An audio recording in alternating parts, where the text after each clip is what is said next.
Hi అండి అందరికీ. ఇవాళ అయితే తోటకు రైస్ చేస్తున్నానండి. చాలా బాగుంటుంది అనమాట. సో ఒకసారి మీరు కూడా ట్రై చేసి చూడండి. చాలా హెల్దీ కూడా.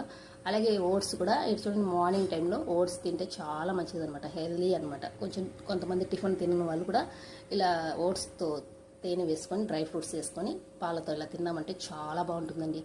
అయితే క్యాబేజీ మునక్కాయ వేసి కర్రీ కూడా చేయాలన్నమాట. ఆఫ్టర్నూన్కి అయితే బాబుకి అయితే ఇప్పుడు లంచ్ బాక్స్ అనమాట. మెయిన్ మనకి తోటకి చూడండి, ఎండుమిర్చి, పచ్చెనగపప్పు, జీలకర్ర దూరగా వేయించి పక్కన పెట్టుకున్నాను అనమాట. రైస్ అయితే బాస్మతి రైస్తో చేస్తున్నాను. మీ ఇష్టం అండి. సోనా మసాలా కూడా చేసుకోవచ్చు అనమాట. చాలా బాగుంటుంది. తోటాకైతే మనం సేమ్ మనం తాలింపు ఎలా చేసుకుంటామో అలా వేయించుకున్న తర్వాత మొత్తం పచ్చి వాసన పోయేంత వరకు వేయించుకొని తగినంత సాల్ట్ వేసుకొని చూడండి, ఉడికించిన రైస్ని కూడా ఇలా యాడ్ చేసుకోవాలన్నమాట. ఈ రైస్లోకి కంపల్సరీ ఆ పచ్చెనగపప్పు, ఎండుమిర్చి, జీలకర్ర వేసాను కదా చూడండి, వెల్లుల్లి కూడా ఆ పౌడర్ మాత్రం ఖచ్చితంగా వేయాలన్నమాట. అప్పుడే ఆ రైస్కి చాలా చాలా అంటే అంత బాగుంటుంది అనమాట. ఇందులో మనం నెయ్యి కూడా వేసుకోవచ్చు. చాలా ఇంకా బాగుంటుంది అనమాట. తినడానికి అయితే చాలా రుచిగా. సో బాబుకి అయితే ఇలా లంచ్ బాక్స్కి రెడీ చేసేస్తాను అనమాట మార్నింగే. సో ఇంకా చూడండి, పిల్లలు అయితే చాలా హ్యాపీగా తినేస్తారనమాట. ఇంకా ఇవాళ టిఫిన్ కూడా చేయలేదనమాట. ఇంకా మా వారికి నాకు కూడా ఇలా రైసే చేసేసానమాట.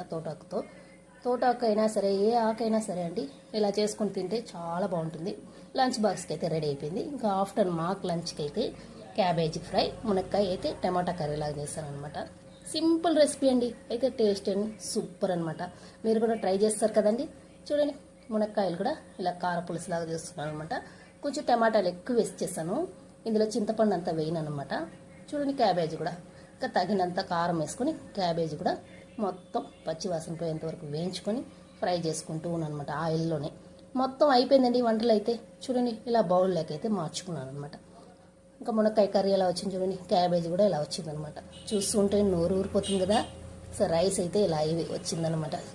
ఇంకా లంచ్ బాక్స్కి రెడీ అయిపోయి బాబుకి ఇంకా మేము మా వారు తినాలని ఇలా రెడీ చేసుకున్నాను అనమాట. అన్నట్టు మా లంగా ఎలా ఉందండి, మా చెల్లెలు కుట్టిందనమాట.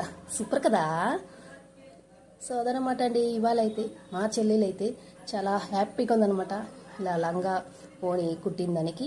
ఎందుకంటే టైలరింగ్ నేర్చుకుంటుంది కదండి. సూపర్గా కుట్టిందండి. సో అదనమాట అండి ఇవాళ.